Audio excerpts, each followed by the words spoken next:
Πετάλι για το κάτι άλλο. Pre-ride event. Όταν η αγάπη για το ποδήλατο και τη φύση συναντά τη δυναμική του εθελοντισμού, η Θεσσαλονίκη δεν μπορεί απλά να χαίρεται από απόσταση.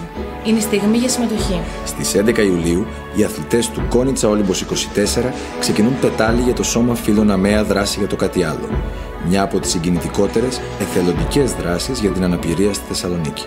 Όσο αυτοί εντείνουν τις προπονήσεις τους για να καλύψουν 300 απαιτητικά ποδηλατικά χιλιόμετρα, εμείς οι υπόλοιποι μοιραζόμαστε την αγάπη για το ποδήλατο στους δρόμους της πόλης. Προσομοιάζουμε σε 6 σταθμούς τη δική τους διαδρομή Και στηρίζουμε το Σώμα Φίλων ΑΜΕΑ Δράση για το κάτι άλλο, είτε καλώντας τη γραμμή στήριξης 901 11 157 157, είτε αγοράζοντας αναμνηστικά μπλουζάκια της εκδήλωσης ή μπλουζάκια με το λογότυπο του σωματείου. τα φοράμε και στέλνουμε το μήνυμα πως το κάτι άλλο στη ζωή μας μπορούμε να το φέρουμε πρώτα απ' όλους εμείς οι ίδιοι.